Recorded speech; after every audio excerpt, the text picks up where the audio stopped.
Hello everyone. In this video, we will proceed our topic and chapter, that is human capital formation, and this chapter we have started. Part 1 is uploaded over there. You can go through that part 1, and this is part 2 of this chapter, that is role of human capital formation in economic growth.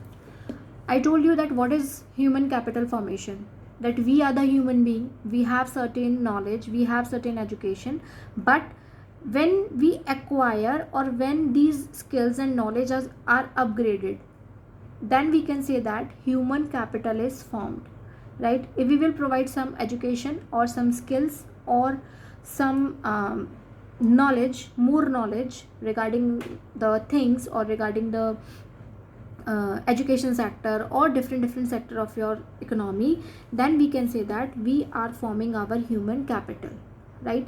हम लोग जब अपनी skills को upgrade करते हैं या हमारी skills को कोई अपग्रेड करता है, then that is known as human capital formation. ठीक है.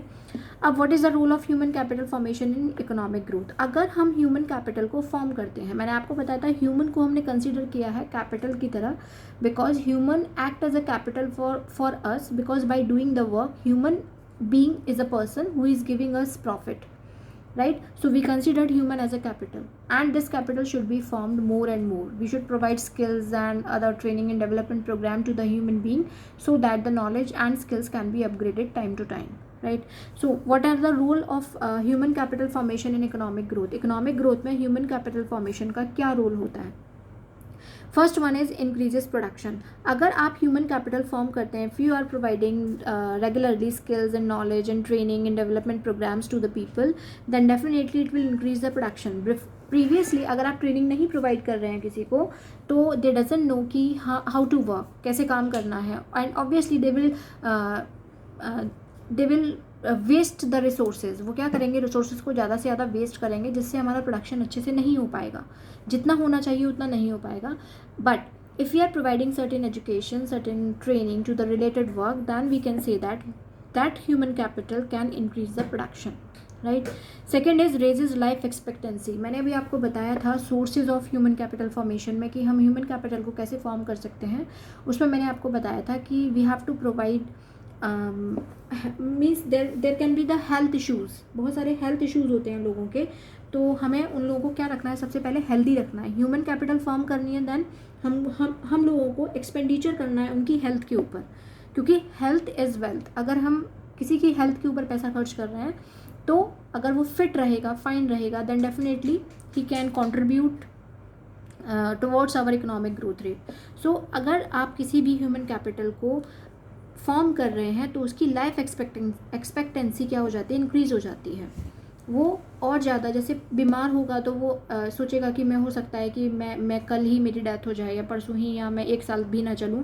But if you are providing good health facilities to the people, then life expectancy rate can be increase and the people can feel fit and fine and contribute to the economic growth rate. Next is improves quality of life. ये लोगों की quality of life को क्या करता है, improve करता है. जब आप किसी को ट्रेनिंग प्रोवाइड करेंगे, एजुकेशन प्रोवाइड करेंगे, नॉलेज प्रोवाइड करेंगे, then what is the difference? The difference will be in the form of quality of life. It will improve the quality of life. Standard of living लोगों का क्या हो जाएगा, increase हो जाएगा, right. If you are providing training, if you are giving knowledge, right, तो उससे क्या होगा, क्वालिटी ऑफ लाइफ इम्प्रूव होगी. Next is increases participation. ये दिस इज़ वेरी इंपॉर्टेंट. देखिए, ह्यूमन कैपिटल फॉर्मेशन करने से हमारा पार्टिसिपेशन इंक्रीज़ हो जाता है. पहले सारे लोग बीमार रहते, 10% लोग बीमार रहते थे, 20% लोगों को नॉलेज नहीं थी, स्किल्स नहीं थी. But after human capital formation ये 10 यानी कि 10 + 20, ये 30% जो लोग हैं, इनको स्किल्स मिली, नॉलेज मिली, हेल्थ पर पैसा खर्च हुआ. तो अब ये जो 30% लोग हैं, ये भी हमारी इकोनॉमिक ग्रोथ रेट में अपना पार्टिसिपेशन कर रहे हैं, और इंक्रीज हो रहा है participation. And as much as the participation will increase, then definitely they will contribute in the economic growth rate of the country. Next is innovative skills. जब हम किसी भी ह्यूमन कैपिटल को फॉर्म करते हैं, तो आपकी स्किल्स जो हैं वो डेवलप होती हैं, यानी कि पर्सन की स्किल्स जो हैं वो डेवलप होती हैं. जो भी उसके अंदर एक इनर टैलेंट होता है, वो और ज़्यादा डेवलप होकर आता है. ठीक है, तो ये होता है हमारा role of human capital formation in economic growth. अब हम कुछ प्रॉब्लम्स भी आती हैं, काफ़ी सारी प्रॉब्लम्स होती हैं ह्यूमन कैपिटल फॉर्म करते वक्त.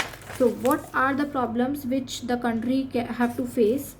फर्स्ट इज़ राइजिंग पॉपुलेशन, क्योंकि आपको पता है यहाँ पर पॉपुलेशन बहुत ज़्यादा है. हम जैसे ही लोगों को ट्रेनिंग या हेल्थ फैसिलिटीज़ प्रोवाइड करना शुरू करते हैं तो तुरंत हमारे पास पॉपुलेशन एक्सक्लूजन होता है. पॉपुलेशन बहुत ज़्यादा है आपकी कंट्री की, जिसके कारण हम हर व्यक्ति को स्किल्स, ट्रेनिंग, नॉलेज, एजुकेशन नहीं प्रोवाइड कर सकते हैं. तो it can be a barrier in the human capital formation, that is rising population. Second is brain drain. Brain drain तो आपको क्या ही बताऊँ मैं, आप लोगों को पता ही होगा. ब्रेन ड्रेन का मतलब क्या होता है कि हमारे दिमाग एकदम our mind is not stable. हम क्या करते हैं कि in search of jobs, in search of good job, good work, we migrate from one place to another. हम एक जगह से दूसरी जगह माइग्रेशन करना शुरू कर देते हैं. आपने देखा होगा ज़्यादातर कि अगर यहाँ पर डॉक्टर्स, इंजीनियर्स वगैरह जो होते हैं वो बाहर विदेशों में जाकर अपना काम करना ज़्यादा पसंद करते हैं in comparison to giving services to their own country. Why? Because the foreign country are providing much more salaries and much more money in comparison to our country. तो इससे क्या होता है, जो हमारे पर्टिकुलर लोग होते हैं, ह्यूमन कैपिटल जो होती है वो किसी और को सर्विसेज प्रोवाइड करती है, इसलिए हमारा ह्यूमन कैपिटल फॉर्मेशन अच्छे से नहीं हो पाता है. Next is insufficient man power planning. यहाँ पर जो मैन पावर प्लानिंग है वो बहुत इनसफिशिएंट है कि कितने लोग काम करेंगे किसी भी पर्टिकुलर, यानी कि अंडर यूटिलाइजेशन, मतलब एजुकेटेड लोग कितने हैं. ठीक है, अगर एजुकेटेड हैं तो वो उनमें से अनएम्प्लॉयड कितने हैं, हमें उनको हमें एम्प्लॉयमेंट कितनों को प्रोवाइड करनी चाहिए. मतलब एक एग्जैक्ट फिगर एंड डाटा हमारे सामने निकल कर नहीं आता है, जिसके कारण ह्यूमन कैपिटल फॉर्म होना बहुत मुश्किल हो जाता है. Next is insufficient education. The education system is very backward. हमें कहना चाहिए कि 100 साल या 50 साल पुराना एजुकेशन सिस्टम है और इसमें कोई भी चेंजेस नहीं आ रहे हैं, जिसके कारण ह्यूमन कैपिटल अच्छे से फॉर्म नहीं हो पा रहा है. फ़िलहाल तो न्यू एजुकेशन पॉलिसी आई है एंड देखते हैं कि 2021 from 2021 it is going to be implemented in India. तो देखते हैं क्या चेंजेस आते हैं उसके कारण. फ़िलहाल तो कोई चेंजेस नहीं है. एजुकेशन सेक्टर, एजुकेशन पॉलिसीज़ वही हैं जो 50 साल पुरानी हैं. बच्चों को पता है कि 10th करनी है, फिर 12th करनी है, फिर चलो कोई कोर्स ही कर लेते हैं, फिर उसके बाद हमें तो सरकारी नौकरी चाहिए, गवर्नमेंट जॉब चाहिए. तो क्या होता है, ह्यूमन कैपिटल फॉर्म नहीं हो पाता because the people are not sufficiently educated. Next is lack of on the job training. यहाँ पर ऑन द जॉब ट्रेनिंग कम प्रोवाइड की जाती है लोगों को, यानी कि काम करते करते लोगों को ऑन द जॉब ट्रेनिंग कम प्रोवाइड की जाती है, जिसके कारण हम ह्यूमन कैपिटल को फॉर्म नहीं कर पाते हैं. ठीक है, हम मीन्स एक तरीके से हम ये कह सकते हैं कि यहाँ आपके इंडिया में the performance is particularly unsatisfactory in the field of science and development of modern technology. यहाँ पर टेक्नोलॉजीज़ वगैरह की कमी है, जिसके कारण हम लोगों को on the job training come he provide कर पाते हैं. वी वांट हर जो सेक्टर है वो यही चाहता है कि हमारा एम्प्लॉय जो भी आए एकदम फ्रेश एम्प्लॉय भी हो, वो फ्रेशर भी हो, तो भी दे ओनली वांट कि our person should be well trained. हमारा जो पर्सन है वो वेल ट्रेंड होना चाहिए, लेकिन ऐसा होता नहीं है. और क्यों नहीं होता है ऐसा? क्योंकि कोई भी पर्सन स्टार्टिंग से सीख कर नहीं आता है और every organization have their different method of doing work. तो क्या करना है, हमें उनको on the job training provide करनी चाहिए. ठीक है, but it is not so in India. Next is inefficient resources. Obviously हमारे यहाँ जितने ह्यूमन बींग्स हैं, जिन लोगों को ट्रेनिंग चाहिए या एजुकेशन चाहिए, नॉलेज चाहिए, स्किल्स चाहिए, ट्रेनिंग चाहिए, तो हमारे पास अवेलेबल रिसोर्सेज उतनी नहीं है so that we can meet out the requirement of the people, right. तो यहाँ पर क्या होता है कि means we can say that the human capital have remain grossly inadequate. यहाँ पर जो ह्यूमन कैपिटल है वो बहुत इनएडिकेट रह जाती है in comparison to resources. Resources कम है, ह्यूमन कैपिटल ज़्यादा है. तो अब हमें ये समझ में नहीं आता कि to whom we have to provide training, to whom particular society we have to provide the education or training, right. तो ये कुछ चीज़ें हैं the problems and as well as we have studied about the role of human capital formation. हमने role के बारे में भी पढ़ा कि क्या इम्पोर्टेंस है और साथ साथ क्या क्या प्रॉब्लम्स आती हैं in human capital formation.